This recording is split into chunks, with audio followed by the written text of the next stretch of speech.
લેબનોનમાં હિઝબુલ્લા સાથે સંકળાયેલા સભ્યોના પેજરમાં શ્રેણીબદ્ધ વિસ્ફોટ થયા છે. મીડિયા રિપોર્ટ્સ અનુસાર આ હેકિંગ પાછળ ઇઝરાયેલનો હાથ હોવાનો દાવો કરવામાં આવી રહ્યો છે.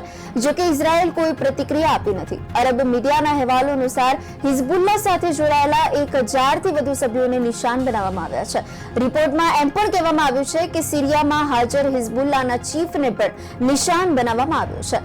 લેબનીઝ વેબસાઇટ નાહરનેટ મુજબ ઈરાનના રાજદૂત મોજતબા અમાની પેજર વિસ્ફોટમાં ઘાયલ થયા છે, પરંતુ તેમની ઇજાઓ ગંભીર નથી. આરોગ્ય મંત્રાલયે તમામ હોસ્પિટલને હાઈ એલર્ટ પર રહેવા જણાવ્યું છે. આરોગ્ય કર્મચારીઓને તાત્કાલિક તેમની હોસ્પિટલમાં મદદ માટે જવા માટે કહેવામાં આવ્યું છે. વિસ્ફોટમાં ઈરાનના રાજદૂત પણ ઘાયલ થયા છે. વિસ્ફોટોમાં 19 લોકોના મોત થયા, જ્યારે 4000થી વધુ લોકો ઘાયલ થયા. હિઝબુલ્લાએ ઇઝરાયલ પર વિસ્ફોટોનો આરોપ લગાવ્યો છે. લેબનોનના મોટાભાગના વિસ્તારો હિઝબુલ્લાના નિયંત્રણ હેઠળ છે.